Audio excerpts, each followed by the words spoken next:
आप सभी को मेरा नमस्कार। मैं हूं नन्हे पहलवान और आप देख रहे हैं बाबा की खरी खोटी। आज मेरे साथ मौजूद है बाबा रामदास जी। बाबा जी जय श्री राम। जय श्री राम। जय जय श्री राम। बाबा जी, हमारे पहलवान साथियों ने नेता श्री बृजभूषण शरण सिंह जी, पूर्व एमपी, पूर्व डब्ल्यूएफआई के अध्यक्ष के ऊपर बड़े ही घिनौने इल्जाम लगाए थे, जिसका मुकदमा राउज एवेन्यू कोर्ट में चल रहा था। बाबा जी, आजकल मुकदमे के क्या अपडेट है?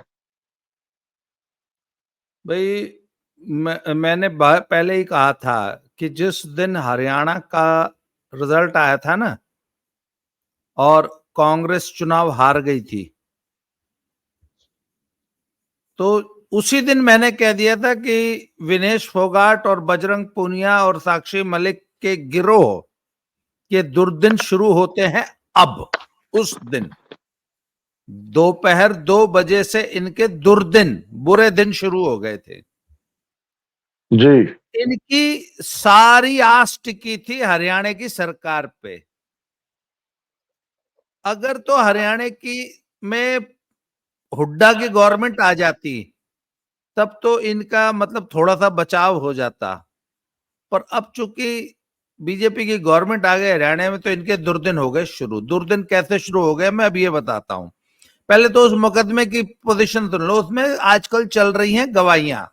एक तो फास्ट ट्रैक कोर्ट में चल रहा है मुकदमा, एमपी एमएलए कोर्ट में, क्योंकि जब ये मुकदमा हुआ था, एफआईआर हुई थी, तब ब्रजभूषण शरण सिंह जो है मेंबर ऑफ पार्लियामेंट थे। तो एमपी एमएलए कोर्ट में, फास्ट ट्रैक कोर्ट में मुकदमा चला। जल्दी जल्दी तारीखें मिलती, हफ्ते हफ्ते 10 दिन की तारीख मिल जाती। तो आपको, दर्शकों को मैं याद दिला दूं कि आज से करीब 1 साल पहले जब चार्जेस फ्रेम हो रहे थे, तभी साक्षी मलिक की वकील जो रेबेका जॉन, जो रेबेका ही नाम है शायद उनका, जो इनकी हाँ सीनियर जी, हाँ जी। वकील है, उन्होंने हाँ जी। अपने बहस में कह दिया था कि चूंकि हमारे पास कोई प्रूफ नहीं है साक्षी मलिक के पास, और तो इसके चार्जेस को आप ना प्रेस करो। तो साक्षी मलिक पहले ही इस मुकदमे से जो है, एक तरह से उन्हें समझ लीजिए कि, जी, ये साक्षी मलिक का मुकदमा क्या था? साक्षी मलिक ने आरोप लगाया था कि जब मैं ओलंपिक का मेडल लेके उतरी थी, तो नेताजी ने मुझे गले लगा लिया था। ऐसा एक तुच्चा घटिया सा आरोप लगाया था साक्षी मलिक ने। वैसे साक्षी मलिक का जब ओलंपिक में मेडल आया था तो अपने कोच के ऊपर कूद गई थी। हाँ, वो तो कोच सभी साहब सभी को सभी तो कोच साहब को एक सभी मुकदमा खिलाड़ी दिखा ऐसा देना करते हैं। चाहिए। खैर चलिए, जो भी है, वो तो साक्षी मलिक का जमीर जानता है ना, वो उनका कैरेक्टर है कि वो पिता समान एक व्यक्ति जो उनको मेडल, ओलंपिक मेडल जीतने पे खुशी से गले लगा लेता है, उसको किस भावना से वो देखती हैं। खैर, जी। उन्होंने एक एक तरह से अपने जो चार्जेस थे उनको, उन पे मुकदमा चलाए जाने से इनकार कर दिया था उनकी वकील ने। अब she is not a complainant, उनका सिर्फ एक विटनेस के तौर पे तो कोर्ट बुला सकता है उनको। तो साक्षी मलिक तभी अलग हो गई थी एक तरह से। उसके बाद एक लड़की थी जो पॉक्सो वाली, जो सो कॉल्ड नाबालिग थी, उसने भी अपने आरोप वापस ले लिए थे और कह दिया था कि नहीं, ऐसी कोई घटना नहीं हुई और मुझे तो बहला फुसा के बरगला के आरोप लगवा लिए गए थे। एक वो हट गई। अब इसके बाद बच गई थी शायद 5 कंप्लेनेंट्स और। उसमें एक विनेश फोगाट है, एक संगीता फोगाट है, एक सुदेश मलिक है, 2 लड़कियां और हैं जो वो महादेव रेसलिंग एकेडमी की स्टूडेंट्स हैं। तो उनकी अभी उनमें से किसी एक की गवाही हुई है कल परसों, और उस गवाही में क्रॉस क्वेश्चनिंग में बहुत ही बुरी तरह फंसा लिया डिफेंस काउंसिल ने, और ऐसे ऐसे सवाल पूछे कि जिसका कोई जवाब नहीं दे पाई कंप्लेनेंट। और डिफेंस काउंसिल कंप्लेनेंट को झूठ बोलने वाली, लायर, सिद्ध करने में कामयाब हो गए। इसके अलावा इस मुकदमे में एक और विटनेस थे जिनका नाम शायद नरेंद्र सिंह ऐसे करके कोच हैं, वो भी क्रॉस क्वेश्चनिंग में बहुत बुरी तरह फंस गए और 2-3 बार झूठे साबित हो गए। जैसे एक डिफेंस काउंसिल ने इनसे पूछा कि क्या आप धरने में शामिल हुए थे, तो इसने बोल दिया नहीं, मैं तो नहीं गया था धरने में। तो डिफेंस काउंसिल ने एक फोटो दिखा दी जिसमें वो धरने में बैठे हुए हैं। तो बोले ये फोटो आपकी है? बोले हाँ आपकी है। बताइए कहाँ की है? बोले जी धरने की है। बोला अभी तो आप कह रहे थे आप धरने में शामिल नहीं हुए, अब आपकी फोटो आ गई तो आप कहते हैं हाँ जी धरने में मैं गया था, इसका मतलब आप पहले झूठ बोल रहे थे। तो आपको पता है कि ऐसे मुकदमों में यदि डिफेंस काउंसिल विटनेस को एक बार अगर झूठा साबित कर ले जाए कि वो झूठ बोल रहा है, तो फिर मुकदमा जो है ना वो उस विटनेस की गवाही जीरो मान ली जाती है कि ये तो झूठ बोलता है जी। तो 2-3 बार ऐसा हुआ कि डिफेंस काउंसिल ने उस नरेंद्र कोच को झूठा साबित कर दिया। तो जज ने बाकायदा नरेंद्र को याद दिलाया कि झूठी गवाही देने पर जेल भी हो जाती है कोच साहब, इसलिए जो भी बोलो सोच समझ के बोलो और झूठ मत बोलो, सच बोलो। तो तब अब जबरदस्ती लेने देने पड़ गए ना, तो वो कोच साहब घबरा गए। एक और कोच थे, उन्होंने गवाही देने से मना कर दिया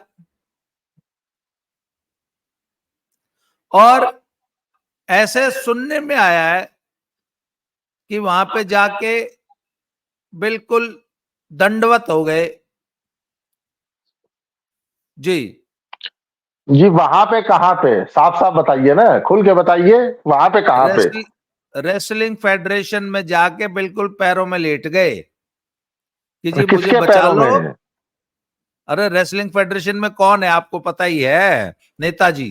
संजय सिंह, संजय सिंह जी के पैरों में लौट गए? नहीं, ब्रजभूषण शरण सिंह जी के। अच्छा, ऐसा दंडवत सुनने हो में गए। आया, हाँ ऐसा ऐसा सुनने में आया है कि जी मेरे से मतलब शरणागत? नहीं नहीं, हाँ बिल्कुल बिल्कुल शरणागत हो शरणागत, गए। बिल्कुल बिल्कुल। जी, तो साफ बताइए बाबा जी, खुल के बताइए बातों को। दर्शक आपको इसलिए बिल्कुल पसंद करते हैं कि आप बातों को साफ साफ बताते हैं, गोल गोल मत बताइए।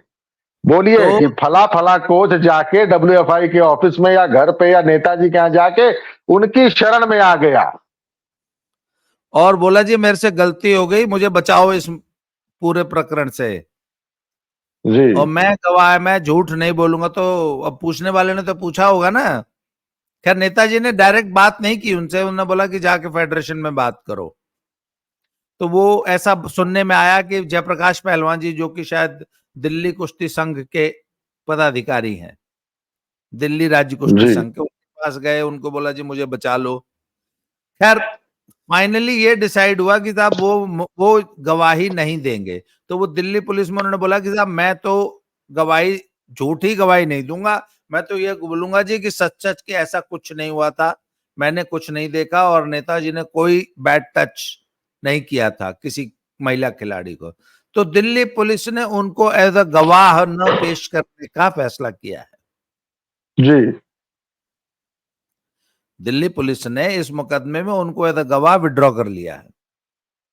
ठीक है जी। इसके अलावा 2 लड़कियां और थी जो महादेव एकेडमी की स्टूडेंट थी। फिलहाल रिपोर्ट यह है कि उन्होंने वो एकेडमी छोड़ दी है,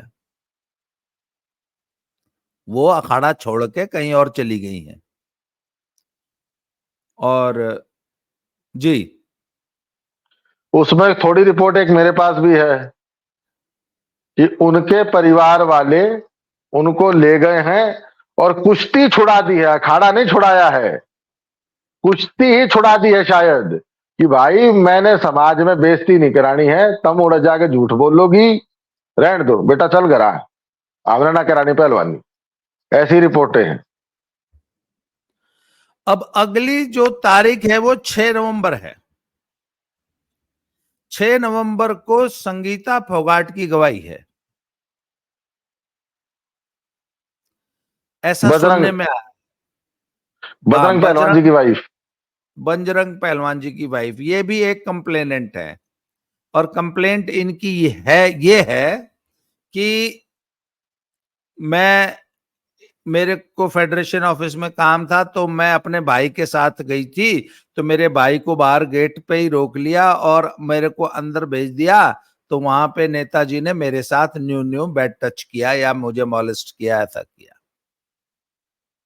तो उनकी गवाही की स्थिति यह है कि नेताजी ने अपने, उस दिन नेताजी दिल्ली में थे ही नहीं। उस दिन नेताजी दिल्ली में थे ही नहीं। वो कोई शायद कहीं ट्रायल हो रही थी, वहां गए हुए थे। और उसके पूरे, उनकी एलिबाई जो है उसके प्रूफ है नेताजी के पास। तो जब क्रॉस क्वेश्चनिंग होगी, देखो जी, झूठे आरोप लगा देना। जब इन्होंने, आपको याद होगा जब ये धरनेबाजी शुरू हुई थी, तो मैंने एक बात कही थी, मैंने कहा भाई ये जो झूठे आरोप लगा रहे हो ना, ये साबित भी करने पड़ेंगे। अभी तक तो, उस दिन तक तो मौखिक आरोप थे। जब ये जंतर मंतर पे धरना शुरू हुआ तो इन्हें आरोप लगा दिए। तो उसी दिन मैंने, अगले दिन वीडियो में कहा था, मैंने कहा ये जो आप आरोप लगा रहे हो ना, ये आपको कोर्ट में साबित करने पड़ेंगे। और मैंने कहा ये जंतर मंतर पे आरोप लगाने से कुछ नहीं होता। इसको कानूनी प्रक्रिया इसकी है कि इसकी एफआईआर दर्ज करानी पड़ेगी। खैर साहब, अप्रैल में एफआईआर दर्ज कराई। और उससे पहले ओवरसाइट कमेटी में ये तमाम इनके बयान दर्ज हुए थे। तो मैंने उसी दिन कह दिया था कि, मैंने कहा तुम आरोप तो लगा रहे हो, पर इसके लिए एविडेंस देना पड़ेगा। इनके पास एविडेंस नाम की चीज नहीं है। मैं इससे पहले कई बार अपनी वीडियो में चर्चा कर चुका हूं कि विनेश फोगाट ने जिस तारीख को आरोप लगाए हैं, उस तारीख को भी नेताजी दिल्ली में नहीं थे। और संगीता फोगाट ने जब आरोप लगाए हैं, उस तारीख को भी नहीं थे। और एक और लड़की ने आरोप लगाए हैं कि मेरे साथ न्यू न्यू किया, मेरा कोच भी गिल्ला था। उससे एक दिन पहले नेताजी सर्बिया गए थे, सर्बिया, 7,000 किलोमीटर। नहीं नहीं, देखिए आपको एक बात बताऊं, नेताजी बिलोंग करते हैं पूर्वांचल को, तो वहां तो लहंगा रिमोट से उठ जाता है, वो लहंगा उठा दे रिमोट से। हाँ, वो तो मैं अपने वीडियो हाँ। में बहुत पहले बता चुका हूँ कि नेताजी ने रिमोट से लहंगा उठा दिया होगा 7,000 और किलोमीटर दूर बैठ के। और तीन तीन का उठा दिया। खैर, तो जब कोर्ट में क्रॉस क्वेश्चनिंग होगी ना, तो ये इनका सारा झूठ पकड़ा जाएगा। और एक बात और बता दूं आपको, जज ने 2 को तो पहले धमका दिया है कि अगर झूठ बोलोगे तो उल्टी सजा हो जाएगी। कोर्ट में झूठ अगर बोलोगे तो उल्टी सजा हो जाएगी। अच्छा, एक चीज और, वो एक लड़की जिसकी कल परसों गवाही हुई है, उसका आरोप था कि ट्रायल के बाद मैं नेताजी के बगल में फोटो खिंचाने जब खड़ी हुई, तो नेताजी ने मुझे पीछे से बैड टच किया। और नरेंद्र कोच बोले हाँ, जब ये बैड टच किया तो मैंने देखा। ये गवाही थी। तो उस लड़की से क्रॉस क्वेश्चनिंग में वकील ने पूछा कि आप ये बताओ, जब आपको बैड टच किया नेताजी ने, तो क्या आपने ये बात अपने पेरेंट्स को बताई? तो लड़की बोली जी नहीं बताई। किसी और को बताई? तो बोले जी नहीं बताई। बोले अरे याद करो, किसी को तो बताई होगी। बोले जी नहीं बताई। तो उन्होंने विनेश फोगाट का बयान सामने रख दिया कि विनेश फोगाट ने तो बयान दिया है, बाकायदा ऑन एफिडेविट दिया है कि उस लड़की ने ये बात मुझे बताई थी। तो आप ये बताओ, या तो विनेश झूठ बोल रही है, तो आप झूठ बोल रहे हो, कोई तो एक झूठ बोल रहा है ना। आप कह रहे हो मैंने नहीं बताई विनेश को, विनेश कह रही है नहीं बताई थी, तो कोई एक झूठ बोल रहा है। तो या तो ये झूठी सिद्ध होगी या विनेश। उसके बाद वकील ने फोटो दिखा के पूछा कि ये जो ग्रुप फोटो है, आप कह रहे थे पहले आप नेता के बगल में खड़े थे, फिर नेता ने जब बैट टच किया तो आप घबरा गए और आगे आके खड़े हो गए, पर आप तो आगे आके ऐसी स्थिति में लास्ट मोमेंट पे तो साइड में आके खड़ी हो जाती, पर आप तो लड़कियों के बीच में बैठी हुई हैं। तो ये तो एक नेचुरल व्यवहार नहीं है, स्वाभाविक नहीं है। फिर बोले जी मेरे को हमेशा पीछे खड़ा करते थे क्योंकि मैं लंबी थी। तो उन्होंने बोला जी आप कितनी बार इंटरनेशनल टूर्नामेंट के लिए सेलेक्ट हुए हो? कहते जी बस एक बार। तो जब कहते आप एक ही बार सेलेक्ट हुए और उसमें भी आप बीच में बैठे हो लड़कियों में पीछे नीचे, तो आप हमेशा वाली बात कहां से कह रहे हो? मैं तो जी हमेशा पीछे, आप तो एक ही बार तो सिलेक्ट हुए हो ना, तो ग्रुप फोटो में तो एक ही फोटो तो होगा ना आपका। तो कहने का मतलब है डिफेंस काउंसिल ने इनको इनके झूठ में उलझा लिया। इससे क्या है कि पूरे जितने भी विटनेसेस हैं सब में पैनिक हो गया है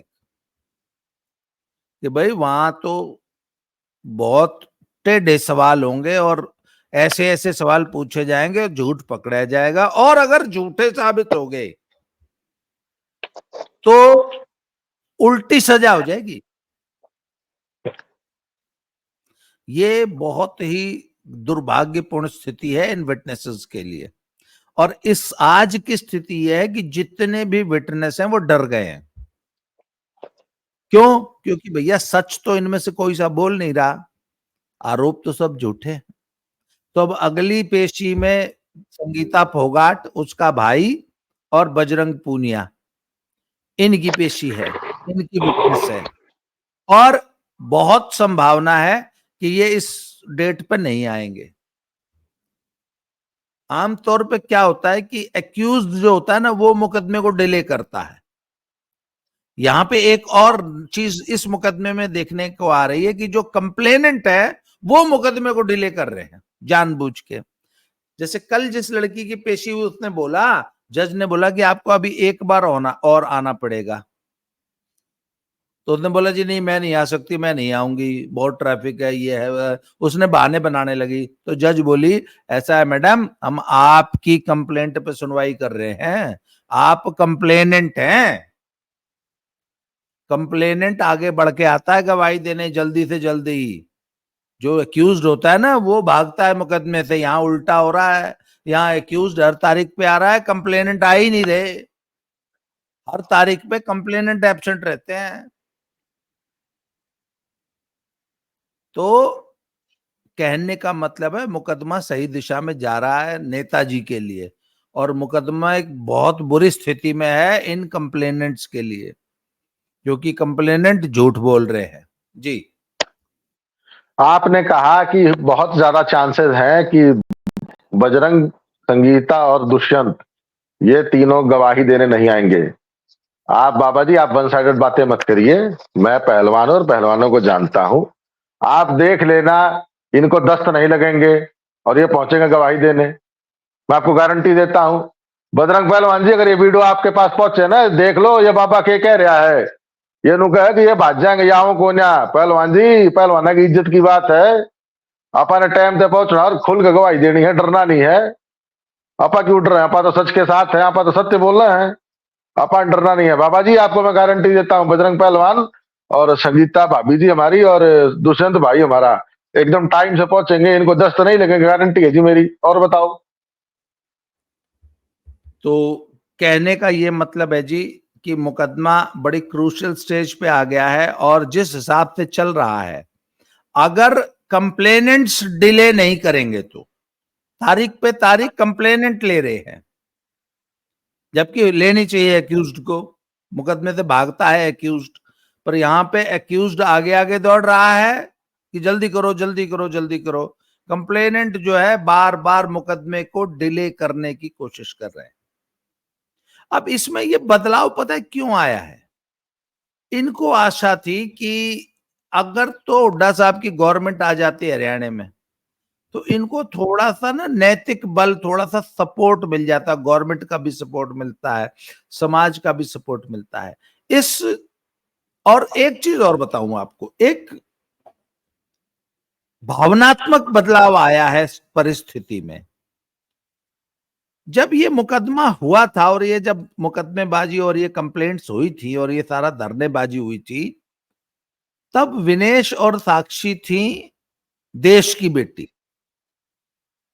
फिर ये धीरे धीरे देश की बेटी से हरियाणा की बेटी हो गई, फिर हरियाणा की बेटी से खाप की बेटी हो गई, और आज की स्थिति यह है कि ये कांग्रेस में हुड्डा की बेटी होगी, पूरी कांग्रेस की भी नहीं है। आज की तारीख में ये न देश की, न हरियाणा की, न खाप की, अब है ये हुड्डा, हुड्डा की चेलियां। और सारे देश ने देख लिया कि ये तो जी कांग्रेस की टूल किट है। और भाजपा को बदनाम करने के लिए, भाजपा को बैकफुट पे लाने के लिए, भाजपा के एक नेता पे झूठे आरोप लगाकर पहले कुश्ती संघ पे कब्जे की लड़ाई थी, उसके बाद नेतागिरी हो गई। और जिस तरीके से विनेश फोगाट ने देश के प्रधानमंत्री का फोन उठाने से मना कर दिया, मुझे एक बात बताइए ना, देश के प्रधानमंत्री ने अपने एक ओलंपियन को फोन किया था, आप बताइए। मोदी ने फोन जी किसको? जी जी जी उस जी जी। विनेश फोगाट को जो ओलंपिक खेलने गई थी और जिसका मेडल नहीं आया। मोदी का बड़प्पन ये देखिए कि इसने उनके प्रीति भोज जो उन्होंने अपने घर पे आयोजित किया था उसमें इसने भाग नहीं लिया, इसके बावजूद इसकी अनुपस्थिति में भी मोदी जी ने इसकी तारीफ की। तो भारत का प्रधानमंत्री जो हॉटलाइन पे अमेरिका और रूस के राष्ट्रपति से सीधे बात करता है, सीधे, जी वह प्रधान विनेश को फोन कर रहा है और विनेश फोन नहीं उठा रही। इसमें किस क्या कहेंगे? तो विनेश ने, भारत की बेटी थी वो और कांग्रेस की बेटी बन गई। तो आज विनेश के पक्ष में कोई सहानुभूति हरियाणा में भी नहीं है, और ये पूरी तरह एक्सपोज हो चुके हैं। और ये मुकदमा आप देख लेना, अगले 3 महीने में औंधे मुंह गिर जाएगा। इनकी सारी गवाही झूठी साबित हो जाएंगी, सारे आरोप झूठे साबित हो जाएंगे।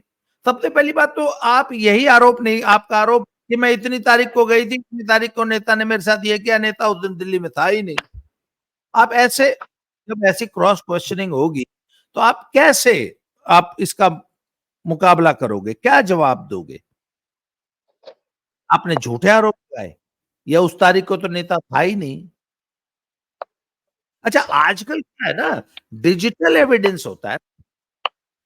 आप ये आरोप लगाते हो कि मैं दिल्ली में थी, फिर मैं वहां से निकल के फलाने होटल में गई, वहां मैंने चेक इन किया। पहले 21 अशोक रोड में मेरे साथ ये घटना हुई, फिर मैं घबरा गई, फिर मेरे को उल्टी पड़ने हो गई, मेरी तबीयत खराब हो गई, तो मेरा पार्टनर मन्ना एक होटल में ले गया, वहां हमने चेक किया। अगले दिन हम फिर आए, फिर वही घटना रिपीट हुई। तो होटल में जाना, फोन का कॉल डिटेल, वो सारा कुछ एविडेंस उस घटना को सही साबित कर रहा है। होटल में वाकई चेक इन किया, होटल का रिकॉर्ड है पुलिस के पास।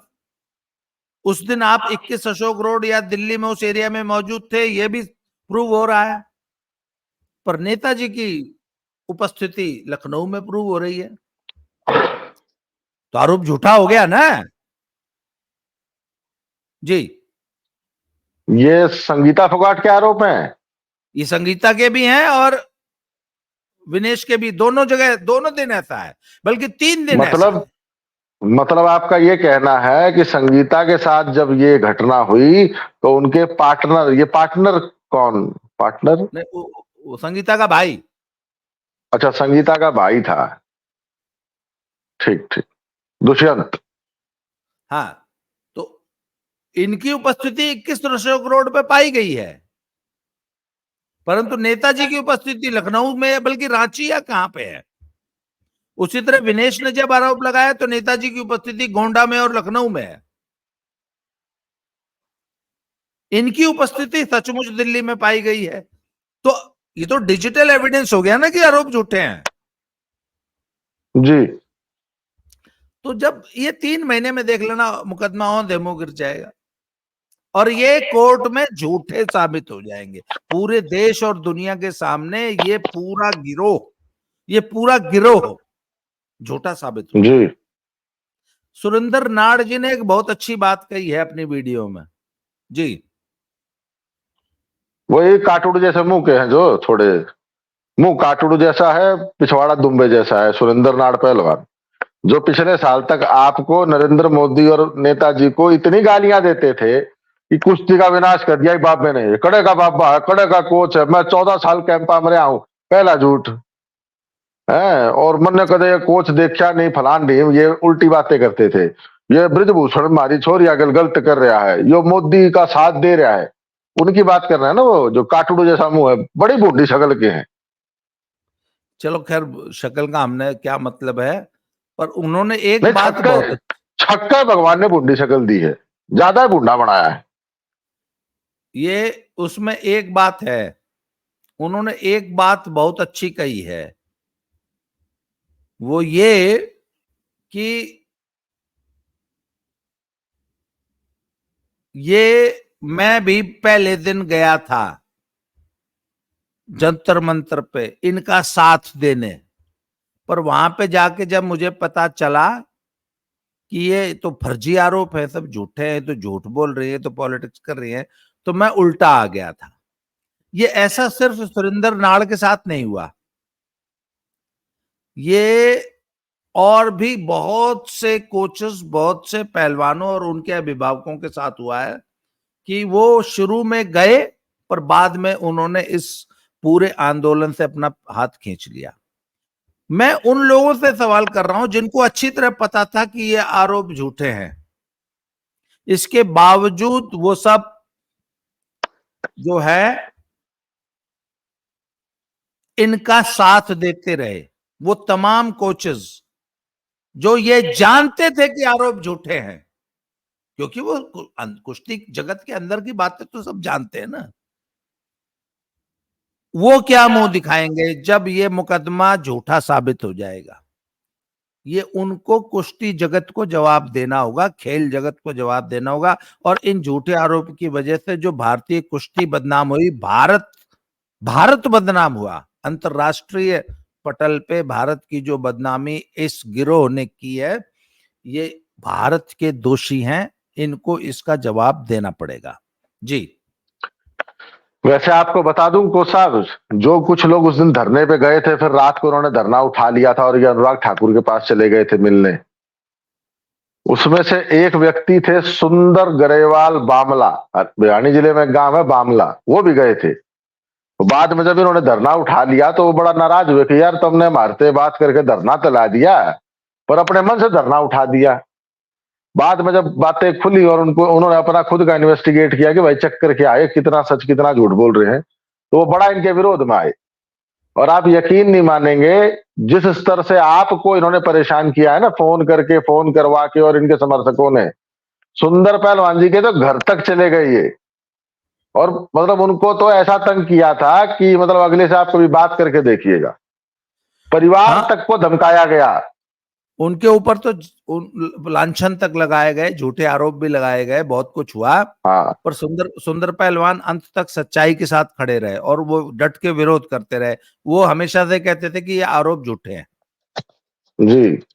तो इनके खिलाफ जो गया हरियाणा में ना, उसका इन्होंने जीना मुहाल कर दिया था। पर वो 3 महीने में सारी पोल खुल जाएगी और सारी सच्चाई सामने आ जाएगी। तो जो लोग जानबूझ के झूठ बोल रहे थे और झूठ के साथ खड़े थे, उनको देश को जवाब देना पड़ेगा। बस मैं इतना ही कहूंगा। आज के लिए इस वीडियो को यहीं समाप्त करेंगे। अगले वीडियो में नए टॉपिक से फिर बात करेंगे जी। बहुत बहुत धन्यवाद। Thank you very much. आपका बहुत बहुत धन्यवाद बाबा जी। जय श्री राम। जय श्री राम।